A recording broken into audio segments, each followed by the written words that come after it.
Dispatches tonight, one of the most secret trades in Britain revealed as never before. The sale of instruments that can be used for torture. The government says it disapproves, even though the business can be perfectly legal. So who's involved, and who are they selling to? In tonight's Dispatch, reporter Martyn Gregory goes undercover to pose as a buyer. Astonishingly, he's not only made an offer by Britain's biggest defence supplier, but finds evidence that the government itself is supporting the trade. The top weapons and security exhibition penetrated by Dispatch's cameras. A shocking new insight into Britain's biggest ever arms deal. Allegations that even the British police hold electronic batons and riot shields. All is revealed in this specially extended Dispatches on the torture trail.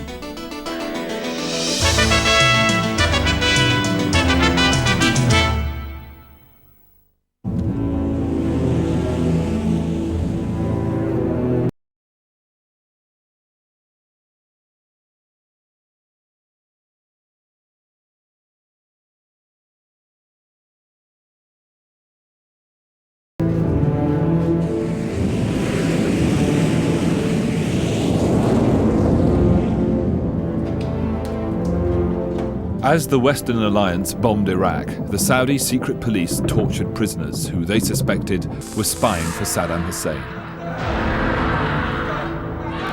One man, Mohammed, was tortured punctually every night as he heard the Allied bombers taking off.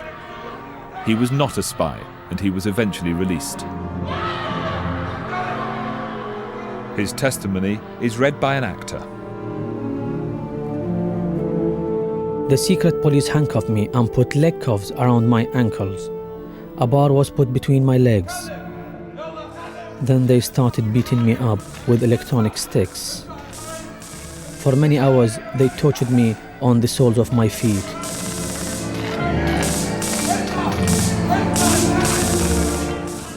Being hit with electronic baton not only made me vomit, but I lost control of my bowels, my water. I just could not control anything in my body. I was left in my own vomit and urine all night. That is how they want you to be during a torture. A baton is very often the what the torturer will call the softening up process. When somebody is brought in, they're often blindfolded, and the baton will be run along the skin, along the body. Helen Bamber was one of the first women to enter the Nazi concentration camps with the United Nations in 1945.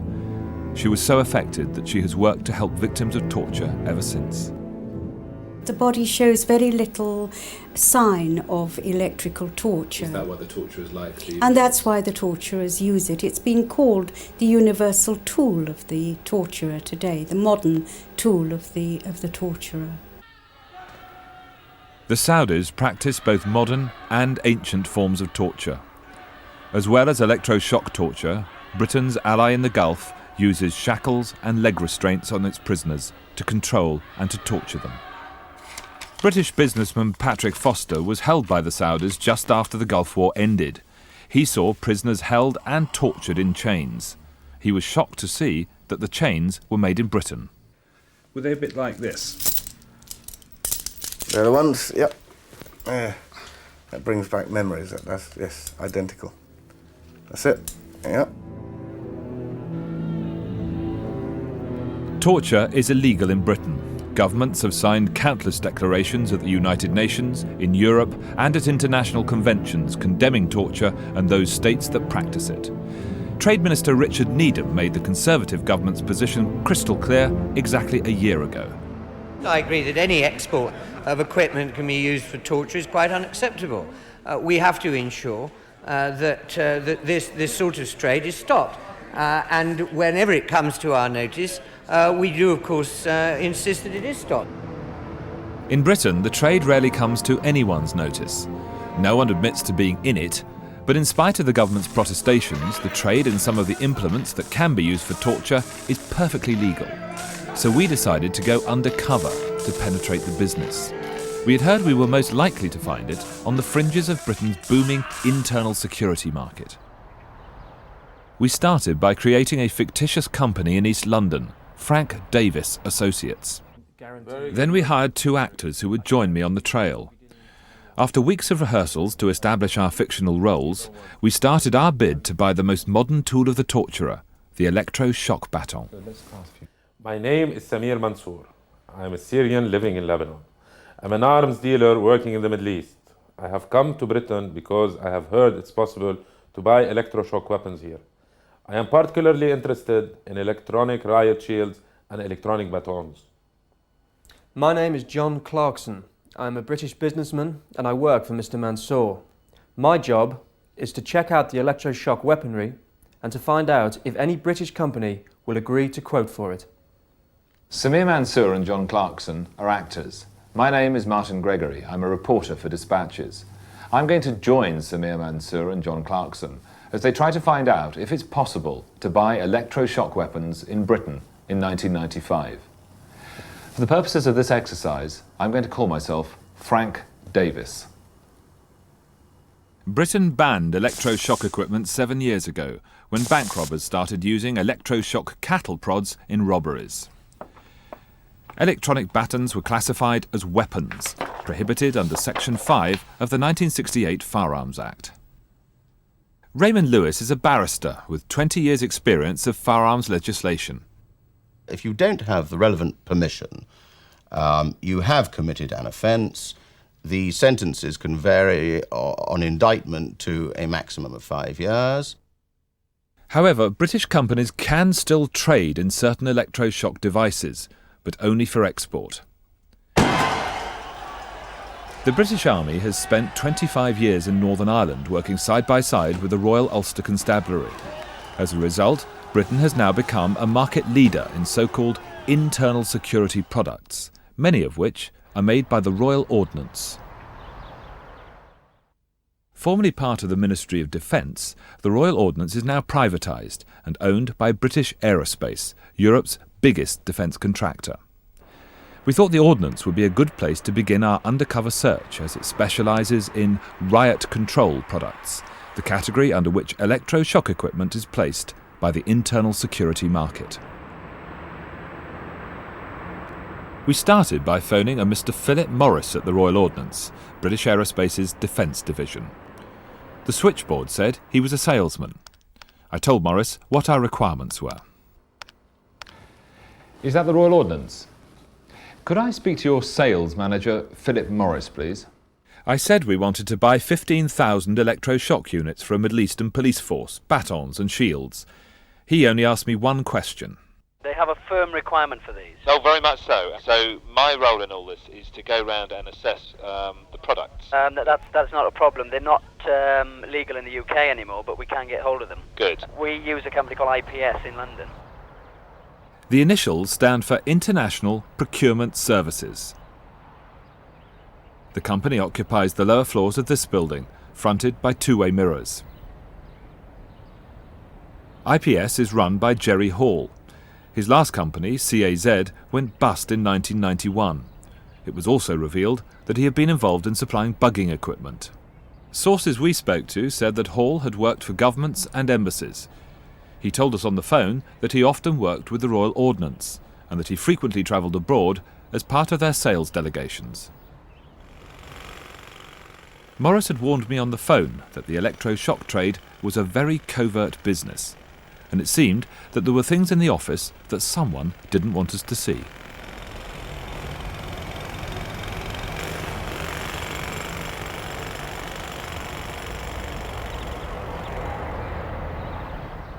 Just before 3 o'clock, the Royal Ordnance's salesman, Philip Morris, arrived. We hired a suitable car for the purpose and arrived at exactly 3 o'clock. I was greeted by Jerry Hall himself, and he took me upstairs to meet the man from the Ordnance, Philip Morris. I run the security and explosive ordnance disposal business within Royal Ordnance, right, which essentially covers mine clearance, demilitarisation of munitions on the explosive side, plus the supply of explosives, because we actually manufacture explosives and anti-riot weapons, stun grenades, and an anti-riot weapon which is called the R-Wing. So what are the particular areas that you specialise in, Jerry, that the RO don't deal with? Counter-surveillance. Counter-surveillance, your speciality? Yeah. Right. One meeting with you. Fortunately, Hall's counter-surveillance equipment did not detect our hidden camera.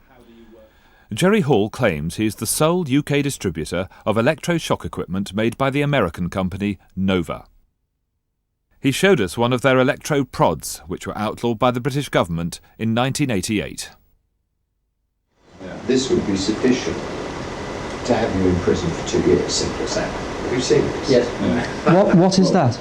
Well, it's used in It's like a riot spearfish. situation or in a prison whereby, or if somebody's on drugs, where you want to keep them at bay, you can just hold it and just keep them at bay with it. Actually, you probably can. What sort of voltage does that produce? It's about 40,000, which is the optimum voltage.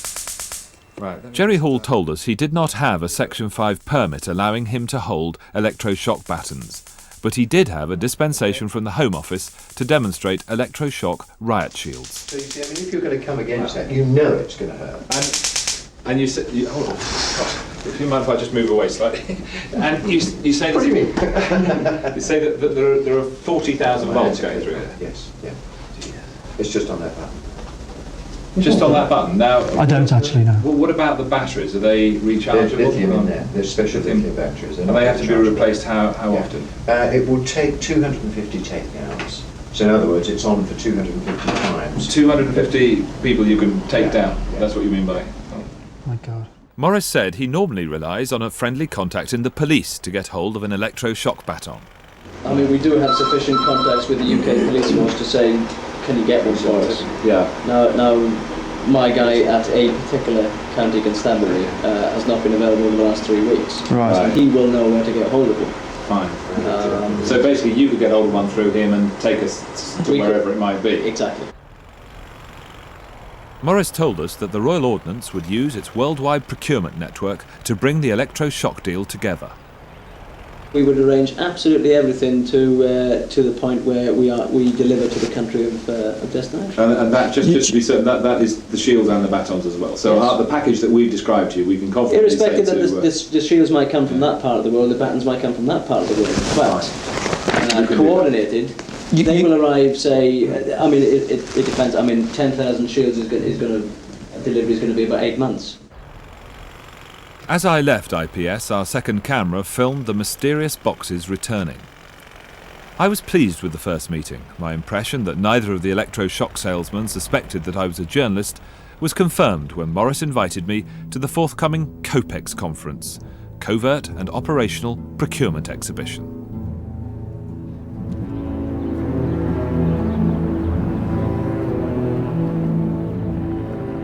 Although COPEX holds fairs throughout the world, the British COPEX has the reputation of being the best. It is reputedly the most secretive and is said to be the most difficult to penetrate. It is held annually in the leafy Surrey suburb of Esher, at the unlikely venue of Sandown Park. COPEX transforms the well-known racecourse into a tightly guarded fort. The exhibition caters specifically for special forces and intelligence agencies. Among the men with binoculars were serving paratroopers providing private security on contract. With my British Aerospace invitation, I queued with arms dealers from all over the world, members of the RUC, officials from British Intelligence, the Ministry of Defence and the DTI. The paras gave me a body search, and then we had to pass through a metal detector. Fortunately, we managed to introduce a small camera and took these pictures. They are the first ever to be seen on British television of the secretive arms dealers at work. COPEX 1994 provided a unique glimpse into the internal security market. British Aerospace also own Heckler & Koch, the machine gun makers. They were one of several exhibitors selling powerful machine guns. Others sold magnums which can fire high-velocity bullets. Some of these bullets can pass through a steel door. Unlikely-looking characters inspected the latest weaponry. It would be wrong to assume, however, that the official guests are drawn only from Britain's allies. It was soon obvious why the organisers of COPEX were so keen to keep out unwanted guests. Shortly after we arrived, we bumped into a delegation from Iran. Amnesty International regards Iran as a torturing state. The human rights violations that we continue to document in Iran are all the violations you can find in the book. Torture, prisoners of conscience, that is people who have been jailed for the expression of their beliefs or of their religion or of their identity. And to that you add also flagellations or amputations. It is a country where torture continued to be practiced in a way that I can only describe as being systematic. In March 1993, the British government banned the sale of security and paramilitary products to Iran. But yet, here was an Iranian delegation at COPEX, quite literally rubbing shoulders with the British Army and officials from the Ministry of Defence and the DTI.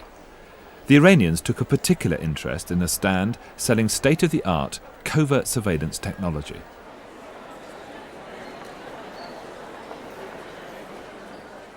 These shoppers look slightly confused. They are in fact from the Turkish National Police Force. Turkey is a country that has been a high priority for Amnesty for years and years, and torture in Turkey is really systematic in the police stations. So of course any transfer of equipment to the Turkish police will be done in full knowledge of the use that it is going to be put to, because the Turkish police has demonstrated its ability to inflict pain on whoever opposes the state. This map has been compiled by a human rights organisation. It shows the countries in the world where torture has been documented. We have superimposed on the map the government's representatives that we spotted at this year's COPEX. Iran, Saudi, Sri Lanka, Turkey, Israel, Singapore, China, Colombia, Mexico and Algeria. And those were just the ones we happened to see. Those attending COPEX are assured that no official guest list will ever be released. We met Philip Morris from the Royal Ordnance and Jerry Hall from IPS as planned in the bar. Morris gave us lurid leaflets advertising some extraordinary electroshock products. This is the Super Rambo, a baton capable of producing a 150,000 volt shock. They were not, however, offering to sell us this one. The two said they still hadn't been able to get an electroshock baton from their regular contact in the police, but they would soon get one from abroad to show us. Morris invited us to the Royal Ordnance itself the following month, when we said our fictitious client would be arriving in the country. Morris said the Royal Ordnance had a Section 5 permit which allows it to hold electroshock weapons. It's illegal here. Because we were not real arms dealers, we needed to find out how the Royal Ordnance did business. We studied all the leaflets we had picked up at COPEX, but we found the most useful document in Germany. It was a contract that the Royal Ordnance signed in 1985 with the most notorious terrorist in the world, Abu Nidal. Under this astonishing deal, the Royal Ordnance sold Abu Nidal 100 Arwen anti-riot guns. The Royal Ordnance was part of the Ministry of Defence at the time, and Michael Heseltine was Britain's Secretary of State. The deal was signed on behalf of one of Abu Nidal's front companies, SAS Trade and Investments.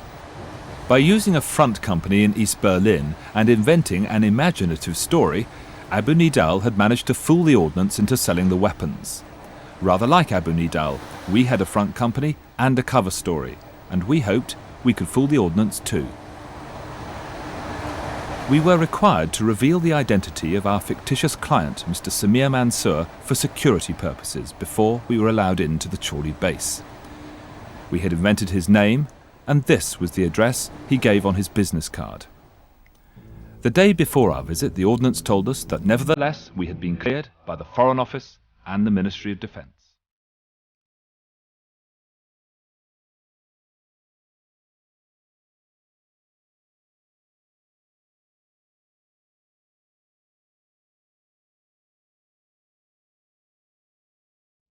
We were picked up from our Manchester hotel and driven to the Royal Ordnance's Chorley factory. We have obscured the number plates and the face of the driver for security reasons. The driver told us he normally drove the managing director of the Ordnance. British Aerospace was rolling out the red carpet for Mr. Samir Mansour, the actor we had hired to impersonate a Middle Eastern arms dealer. During the Second World War, over 40,000 workers arrived here at the Ordnance's Chorley factory every day to make the arms and munitions that defeated Hitler. Now privatised, only a few hundred people work here, but the security is still intense. The factory is guarded by Ministry of Defence police, and visitors are warned to keep out. It was difficult to film secretly inside, but we did manage to get some shots, and we recorded the whole meeting on an audio tape. We were warmly welcomed by Philip Morris, who had set up the meeting, and Martyn Gregory, the Royal Ordnance's General Sales Manager. Jerry Hall had finally managed to get an electronic baton into the country. It had come from Ireland. What do you think the voltage is, Jerry? I think this is much higher than 4. Yeah? What's the maximum you can do? We could take it up to 120. I was allowed to take video pictures of the baton, which I said were for our Middle Eastern contacts. In the matey atmosphere, it was easy to forget that these kinds of instruments can be used for torture if they fall into the wrong hands. And one case that I heard about today, only today, it was described to me that a foreign object, a metal object, was placed in the vagina, and then the baton was placed in so as to maximize the effect. If you lean on somebody, they deteriorate rapidly. Within 5 seconds, they're completely unconscious. We obviously need to take some pretty careful soundings out down with the Ministry of Defence anyway, and the DTI on this. And I think we would want to do that fairly soon, of course. All right. There's just a couple of questions. First of all, I think we should include in this offer some prices for samples. That's okay. How many samples do we need for each product? For each item? Just two. Two of each type. Okay. So it's 4 buttons, 4 shields. So, I mean, I don't think we've got a problem, but all I say is that if we are in a sample situation, that absolutely tests the situation before we start getting involved in multi-million-dollar things. The Royal Ordnance was sufficiently enthusiastic to put its offer to sell us 15,000 electroshock units in writing. The weapons would never touch British soil. The 10,000 electroshock riot shields would be bought from Nova in Nashville, Tennessee, and the 60,000-volt electroshock batons would come from Germany. British Aerospace was asking $3.62 million for the package, and the offer was made by sales manager Philip Morris.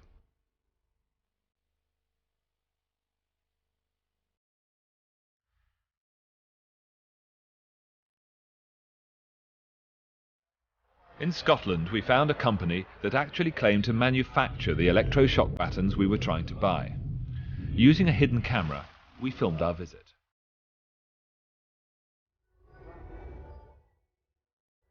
The boss of ICL Technical Plastics in Glasgow is Frank Stott, a former SAS soldier and the vice president of the West of Scotland Rugby Football Club.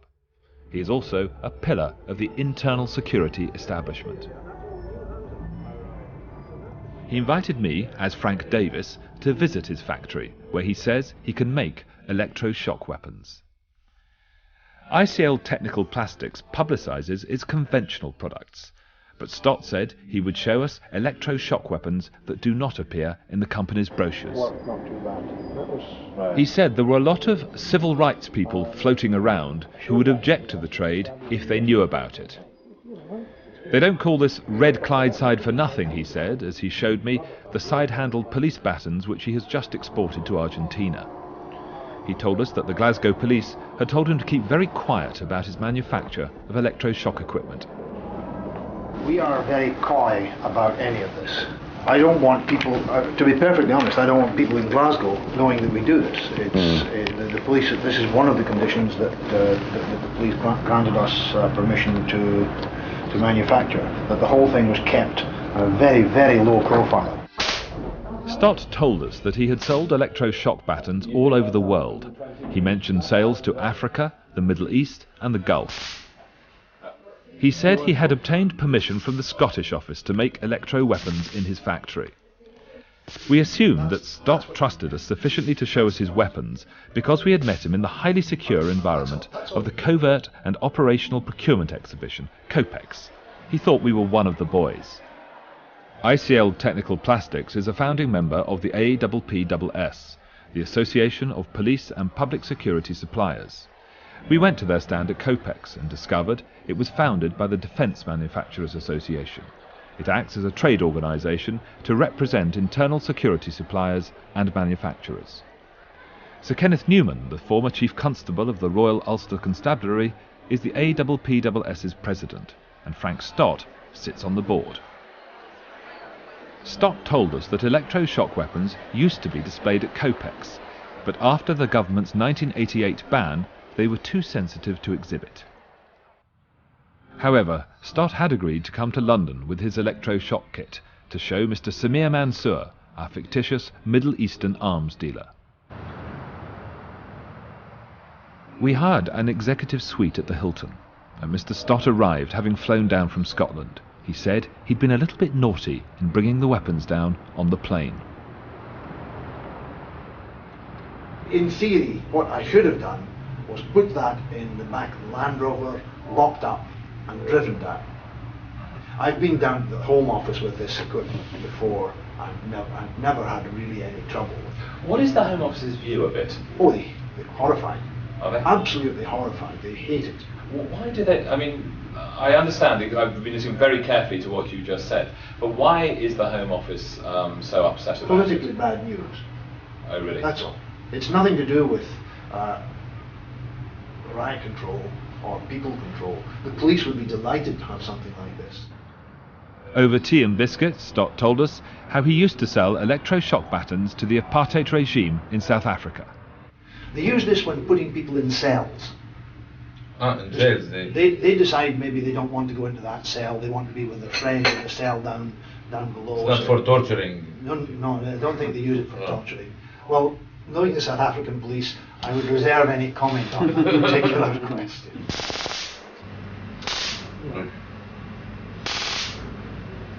Wow.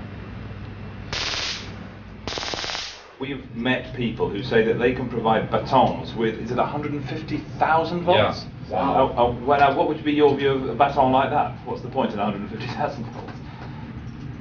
Kill people more easily. Which police forces actively use these then in the world? All foreign. Sorry? All foreign. They're all foreign forces. We don't sell anything of this in Europe at all. Right. But the Middle East have taken.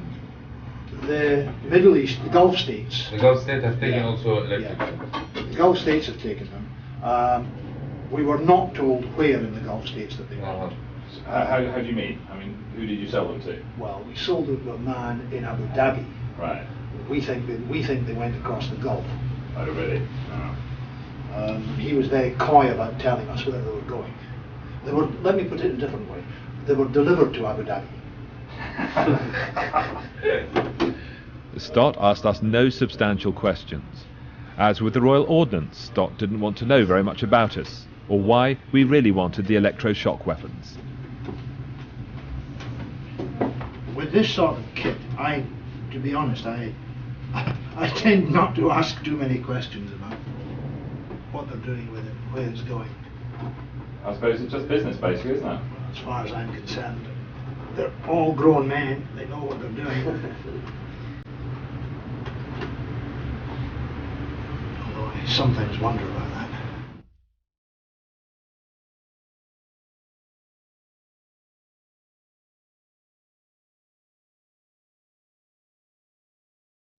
China, 1989. The army and police destroy the democracy movement. Thousands are murdered as the regime crushes its opponents. Thousands who escaped death were rounded up and tortured. Many were tortured with electroshock batons.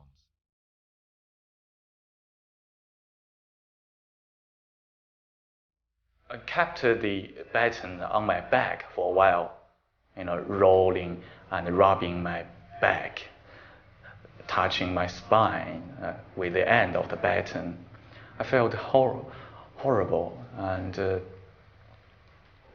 can you explain? I feel my whole body, my mind, my brain, like just exploding. It's bursting out. I couldn't possibly control my whole body. The British government joined in the worldwide condemnation of the Chinese actions. I'm sure that all members of the House will share the worldwide sense of horror and join in the international condemnation of the slaughter of innocent people. Her Majesty's government have therefore decided on the following action. All arms sales to China have been banned. Frank Stott astonished us by saying that less than a year after Tiananmen, he was in China, selling electroshock weapons to their police via Hong Kong. We went to China and sold to China with the government's blessing. The British government's blessing? Because they paid me to go there. So. Was it the ABBS or the government that supported your trip to China? DTI. The DTI? Yeah. And I think it's encouraging to know that you obviously have the support of the British government. I mean, that's very it's something that's important. No, yes. The government are very keen that we get involved in the export business of this time. I mean, we're a relatively small company. The export of batons and shields? Oh yes, they're very keen that we do this. So they're not very keen to have... Stott said he thought the Chinese had an ulterior motive for buying his electroshock batons. 450. The Chinese wanted them to copy. Stott's suspicions appear to be well-founded. As he was speaking to us in London, an amateur cameraman took these pictures in Shanghai at an internal security fair. Prominently on display were electroshock batons, which bore a remarkable similarity to the ones Stott was showing us in London. Workshops are now churning out thousands of electroshock weapons, which will enable the Chinese authorities to continue to torture their people. Amnesty International is appalled. In China, for instance, their use today has become so widespread and so endemic that it has become almost impossible to document and follow up the cases of the number of victims.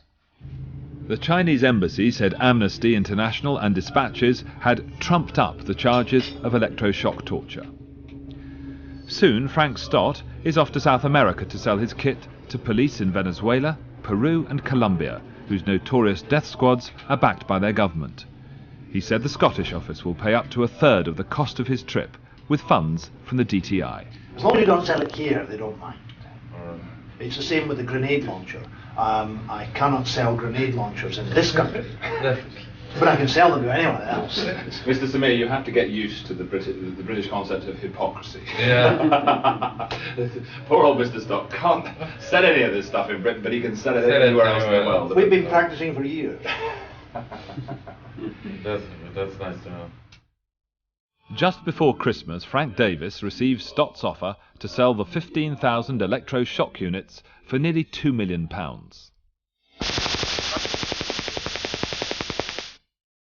When we requested a response from ICL Technical Plastics as dispatches, we were told, "We have not at any time manufactured or sold electroshock equipment, and we would endorse the work of Amnesty International in seeking to stop the abuse of electroshock equipment." It was clear from our encounters with both ICL Technical Plastics and the Royal Ordnance that both companies had regular contact with the police. While we were negotiating with the Royal Ordnance, Philip Morris told us that the British police are secretly testing electroshock equipment. I was with some police people earlier on this week, and they actually have one of the Nova. With the electric thing in it? Yes, they have exactly the same shield, and there are dog teeth marks all along the top of the shield, where the policeman's had to fend off a dog. And then when the dog has got a firm grip on the top of the shield, he's just switched it on. Jerry Hall, who sells the Nova electronic riot shields Morris said he had seen the police with, backed his story up. In England, it is politically unacceptable. So what is happening, it's being bought by police forces as a canine shield. In other words, to defend against dogs. Now, it depends on your definition of dog, but that's how they're getting around it. The reports that the police are acquiring electroshock riot shields will be news to the Home Secretary Michael Howard. In a statement to dispatches, the Home Office said, No police force in Great Britain possesses or plans to possess electric shock weapons.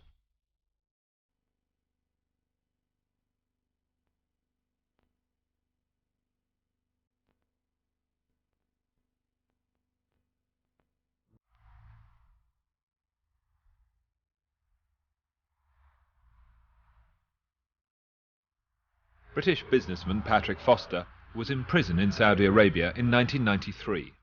He had pleaded guilty to drinking alcohol, which is banned there.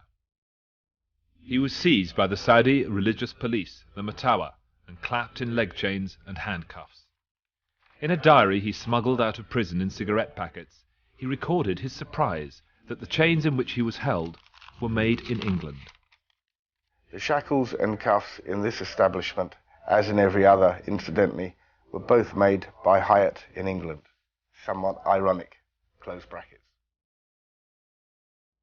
While he was in prison, Foster saw the Saudis cruelly torture prisoners using Hyatt chains. His best friend in prison, Jurash, was also being held for illegal drinking. He was taken in Hyatt's cuffs to what the prisoners called Chop Chop Square.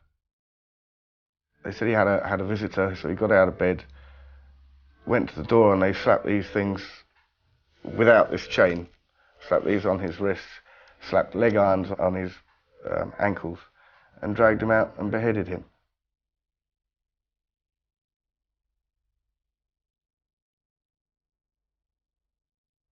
About an hour later, one of the guards came back and said, Mr. Jurash, who was the guy, has left you this watch. So that is the dead man's watch? This is the dead man's watch, yeah.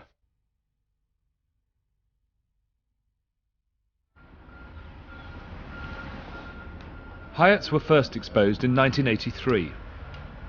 Two Daily Mirror journalists, posing as buyers for apartheid South Africa's police force, conned Hyatts into offering to sell them leg irons, which the company boasted it had been making since the days of the slave trade. The Mirror's story on Hyatts caused a public outcry. Parliament banned the manufacture and export of leg irons, and Hyatts almost went out of business. Just over 3 years ago, Amnesty International discovered that Hyatts were evading the ban on exporting leg irons by continuing to export what the company described as leg cuffs. After a DTI inquiry, the government banned the export of the so-called leg cuffs as well. The new laws specifically outlawed leg cuffs like this, with 12 inches of chain between the two oversized cuffs. In the government's view, they could be used to chain prisoners' legs. Only regular handcuffs can be legally manufactured and exported from Britain. But in Chicago, we had bought leg cuffs which were stamped Hyatts made in England. Foster had confirmed that they were identical to the ones which were used on him. Hyatt's American distributor, Hyatt Thompson, makes no secret about selling medieval shackles, including leg cuffs. The catalogue says, however, that they are made in England. In this promotional video, with its distinctively American sales pitch, the company's chairman, Chuck Thompson, is being restrained. What you have just seen is called the front twist and twirl, inside palm down, defensive handcuffing technique. Chuck confirmed that Hyatt Thompson does sell to Saudi Arabia. Offhand, Australia. Yeah. First I can think of there. I've done some to Saudi Arabia. Uh-huh. While we were filming Undercover at COPEX, we went to Hyatt's stand. Thinking we were prospective buyers, the company's chairman, Jeff Cross, told us that Hyatts could make anything we wanted. We are bespoke manufacturers, he told us. He also confirmed that Hyatt Thompson, their US distributor, could indeed sell us the leg cuffs from America. So we decided to take Patrick Foster to Birmingham to confront the company that had made the chains which held him prisoner. Nice to meet you. My name is Martyn Gregory, Channel 4 Dispatches. Who are you? We were met by a director of Hyatt's who refused to let us in to film the factory, but agreed to speak to us on the doorstep. I've seen cuffs like this used on feet, and the feet dragged up in the air and beaten using these. So they're used for torture? Well, we're blaming you for selling these things. You're blaming me. I'm not blaming you personally, but you make them. No, we don't. I'm sorry, but... We make them as... Yes. We stopped making leg cuffs, and those were dispatched as handcuffs. Sorry? They were dispatched as a handcuff. The evidence suggests that Hyatt is exporting its oversized handcuffs to America, where its distributors, Hyatt Thompson, add the longer chains to turn them into leg cuffs. From there, they can quite legally be exported to torturers around the world. I've never been a bad boy. Nor have I. But that's beside the point. I'm talking to you about this. But even if you have been a bad boy, you shouldn't be held in leg irons. Aren't you very upset, sir, by the fact that your company... Sorry? No. I mean... You aren't upset at all? I don't have to dictate or tell anybody what to do with the tools they get. That's not my problems. They do exactly. You don't think you have a responsibility? Yes, of course we have a responsibility. Well, don't you think you should exercise it better? There's no way you can convince anybody or any buyer that these are handcuffs or meant to be handcuffs. And adding this trick, I mean, is really to try and fool people.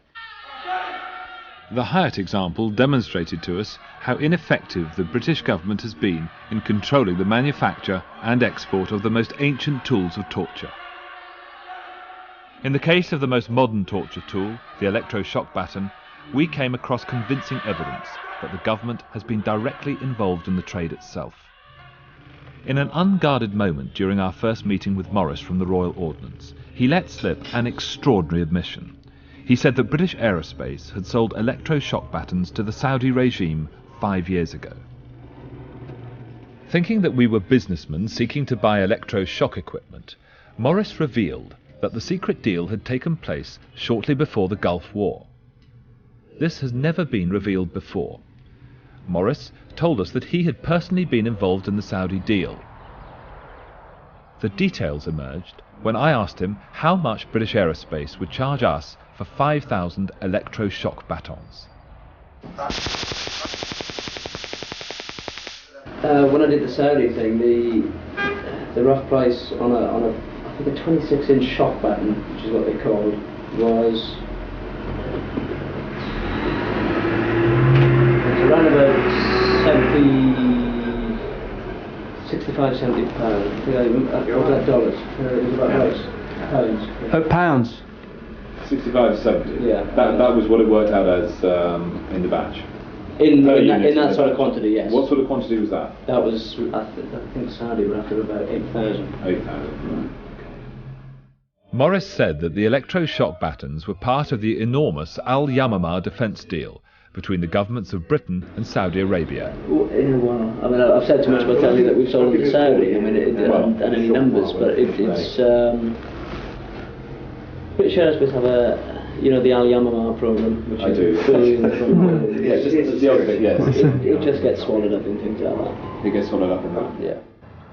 Mrs. Thatcher's government negotiated the Al-Yamamah deal. It was worth £20 billion, the biggest arms deal in British history. Al-Yamamah forged an important strategic, economic and defence relationship for Britain with the world's most important oil producer. The future of the recently privatised British Aerospace was also secured when Mrs. Thatcher appointed the company the main contractor for the Al-Yamamah deal. As the Royal Ordnance showed us electroshock weapons at British Aerospace, Morris confirmed in front of Martin Trengove that the 8,000 batons he told us they had sold to Saudi were made in Germany. Trengove is now head of the company's sales to Saudi and the Middle East. Then, can you tell us which model it was that went, or which model the Saudis have got? As far as I understand, I'm not sure, I think it's the German one. The German one, yeah. Right. Morris claimed British Aerospace had sold the electroshock weapons to the Saudi police in 1989, but as Mohammed testifies, By 1991, the torturers of the Saudi secret police were also using electroshock batons. I think this is much higher than 40. Yeah. In Saudi Arabia, they say they use these sticks to disperse demonstrators, but they also use it for torture. It is a well-known tool of the torturer in Saudi Arabia. As they use it with me, I am sure they use it with others. Al-Yamamah was negotiated by Mrs. Thatcher's government and confirmed by John Major in 1993. It's extremely unlikely that the government did not know about the electroshock batons. The Saudis paid for all the arms in Al-Yamamah with oil. Under the terms of the deal, two British companies, Shell and BP, were allowed to sell 400,000 barrels of oil a day on the international market. The money that Shell and BP made from this was paid into a special Al-Yamamah account at the British Ministry of Defence. British Aerospace then invoiced the MOD for the arms they supplied to the Saudis. Thus, the payment of over £500,000 to British Aerospace for the electro-torture weapons it sold to the Saudis can only have come from the Ministry of Defence. We decided to confront the key players in the Al-Yamamah deal to see if they could shed light on the electroshock component. First, we asked Dick Evans, the head of BAE. Formerly in charge of the company's sales to Saudi, Evans owes his position as chief executive to the leading role he'd played in negotiating the Al-Yamamah deal for British Aerospace. I wrote to him as a reporter from Dispatches, without revealing to him that, as Frank Davis, arms dealer, I had been negotiating with his Royal Ordnance sales team for electroshock weapons for 6 months, or that I was in possession of an offer from BAE to sell me $3.62 million of electroshock equipment. Evans read the letter and then refused to be interviewed. He sent a dismissive reply via his head of corporate affairs, Hugh Culver, CBE. Culver used to work as a press officer for Mrs. Thatcher in Downing Street, and before joining British Aerospace, he was press chief at the Ministry of Defence. He elaborated in a phone call. Oh yes, I'm mystified by all this. I mean, we don't manufacture or sell such things. So, You would certainly say that you, as a result, British Aerospace have not sold electroshock weapons to Saudi Arabia. Well, we've not sold them to anybody. So that follows, yes. Right. British Aerospace do not and never have and probably never will sell electroshock weapons. Yes. When I did the Saudi thing, the rough price on a I think a 26-inch shock weapon, and certainly have not sold them to Saudi Arabia. Correct. Between the time Dispatches received Hugh Culver's letter and that phone call, Frank Davis got a fax from the Royal Ordnance. It said that British Aerospace's Defence Division was withdrawing its $3.62 million offer to sell the electroshock equipment. When the Times newspaper reported our revelations about the Royal Ordnance's electroshock offer, British Aerospace put out a statement. It denied the company sold such equipment and said that sales manager Philip Morris had been suspended. We asked Michael Heseltine about the DTI's support for British companies selling electroshock weapons. He refused to be interviewed as well, but the DTI said in a statement, Particular attention is paid to proposed exports to countries with poor human rights records, where the equipment might be used for internal repression. Michael Heseltine signed the Al-Yamamah deal in 1985 when he was Defence Secretary, boasting that the deal would provide thousands of jobs. However, the Ministry of Defence also refused to answer questions about electroshock weapons. If you are going to say, I'm the greatest, I signed this, I made a lot of money for UK, and you secured XYZ number of thousands of jobs, what goes with that, in my book, responsibility for what you're actually selling. Responsibility in this case for the electroshock batons. Well, yes, you should take a closer, you can't just take the credit if sliding under the table 1 or 2 naughties are going through. I mean, you should be aware, and if you're a good politician, you should have the old antennae out and so, sort of say to yourself, well, maybe I don't want to bang on too much about that because it could come back and bite me. Torturers throughout the world will continue to look to Britain for their supplies. COPEX 1995 is almost fully booked. We had come to the end of our trail. I had been into the heart of the British defence establishment with 2 actors, and had received offers worth over £4 million for electroshock equipment. We had heard a salesman from Britain's biggest defence contractor boasting about British Aerospace's electroshock deals with the Saudi regime. Our journey had provided a disturbing insight into a world where few questions are asked and human rights are never mentioned. British businessmen are making millions out of the misery of thousands. It seems to me that the information that you are coming up in this program is very serious. It's very serious allegation.